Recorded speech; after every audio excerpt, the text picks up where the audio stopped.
చేస్తూ bulk drug factory నిర్మించడానికి ప్రభుత్వం ప్రయత్నం చేస్తే దానికి వ్యతిరేకంగా రైతులు మత్స్యకారులు పోరాటం చేస్తుంటే వాళ్ళ పోరాటానికి మద్దతు ఇవ్వడానికి నేను అక్కడికి వెళ్ళడానికి ప్రయత్నం చేస్తే ఈరోజు రాజమండ్రిలో నన్ను పోలీసులు అక్రమంగా నిర్బంధించే ప్రయత్నం చేశారు.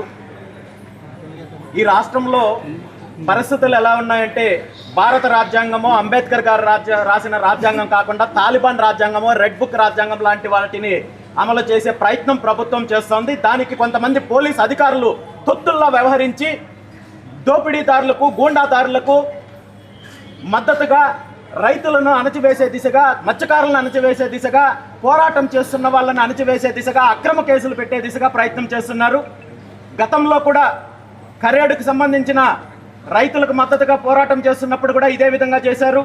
అదేవిధంగా నెల్లూరు జిల్లా ఉదయగిరిలో ఏదైతే మైనింగ్ బాధితులకు అండగా నిలబడడానికి పోరాటం చేయడానికి చూస్తే కూడా పోలీసులను అడ్డం పెట్టుకుని అడ్డుపడే ప్రయత్నం చేశారు.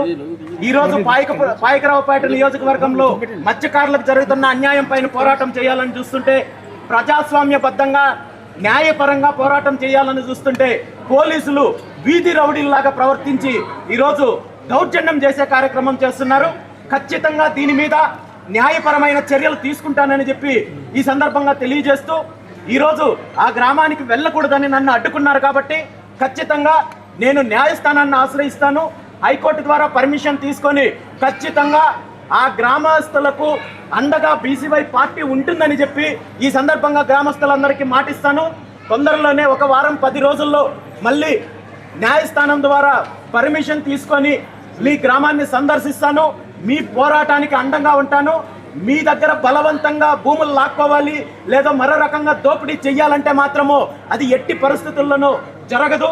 ప్రభుత్వానికి నిజంగా చిత్తశుద్ధి ఉండి పారిశ్రామిక అభివృద్ధి చేయాలి లేదా కంపెనీలను తీసుకురావాలంటే ఈ రాష్ట్రంలో లక్షలాది ఎకరాలు బీడు భూములు ఉన్నాయి.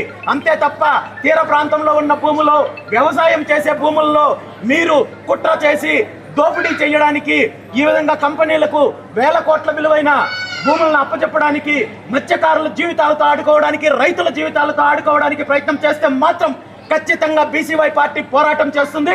మీకు తగిన బుద్ధి చెప్తామని చెప్పి ఈ సందర్భంగా తెలియజేస్తూ, ఈరోజు గ్రామస్తులను ఎవరినైతే అక్రమంగా నిర్బంధించారో, అక్రమంగా అరెస్ట్ చేశారో వాళ్ళందరినీ కూడా బేషరతుగా విడుదల చేయాలని చెప్పి పోలీస్ డిపార్ట్మెంట్ని కోరుకుంటున్నాను. మీరు దౌపిడీదారులకు దౌర్జన్యం చేసే వాళ్ళకి అండగా నిలబడడం మారి ప్రజల యొక్క రక్షణ కల్పించాల్సిన అవసరం ఉందని చెప్పి కూడా ఈ సందర్భంగా నేను పోలీసులకు సూచిస్తున్నాను. ఇలా ఎవరైతే పోరాటం చేస్తున్నారో లేదా రైతులపైనో లేదా మత్స్యకారులపైనో తప్పుడు కేసులు పెట్టడమో లేదా అధికారంలో ఉన్న వాళ్ళకి మీకు తొత్తుల్లో వ్యవహరిస్తే మీరు చరిత్రహీనులుగా మిగిలిపోతారు తప్ప మరొకటి ఉండదు. ఖచ్చితంగా రాబోయే రోజుల్లో ఈ పోరాటం కొనసాగుతుంది. న్యాయస్థానం ద్వారా పర్మిషన్ తీసుకొని మళ్ళీ ఆ గ్రామానికి వస్తాను. అవసరమైతే ఈ విషయానికి సంబంధించి కేంద్ర ప్రభుత్వ పెద్దలతో కూడా మాట్లాడే ప్రయత్నం చేస్తాను. ఖచ్చితంగా మత్స్యకారులకు న్యాయం జరిగేంత వరకు బీసీవై పార్టీ పోరాటం చేస్తుంది అనే విషయాన్ని ఈ సందర్భంగా తెలియజేస్తున్నాను. ఆ గ్రామానికి వెళ్ళడం లేదు.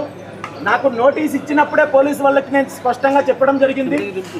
వాళ్ళు చాలా స్పష్టంగా చెప్తున్నారు, మీరు గ్రామానికి వెళ్ళాలన్నా లేదా శాంతియుతంగా ఎవరికైతే బాధితులకు అండగా నిలబడాలన్నా, బాధితులతో మాట్లాడాలంటే కూడా ఈ రాష్ట్రంలో కోర్టు పర్మిషన్ ఉంటే తప్ప వెళ్ళడానికి కుదరదు.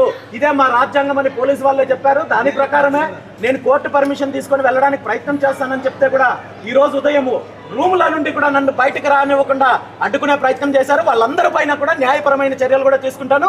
ఖచ్చితంగా వారం 10 రోజుల్లో అయితే మాత్రం ఆ గ్రామానికి కోర్టు పర్మిషన్ ద్వారా వెళ్ళి తీరుతాను. అందులో అనుమానమేమి. డెఫినెట్గా నాకున్న అవకాశాల వరకు అన్ని అవకాశాలను ప్రయత్నం చేస్తాను. మత్స్యకారులకు న్యాయం జరిగేంత వరకు కూడా ఖచ్చితంగా పోరాటం చేస్తాను.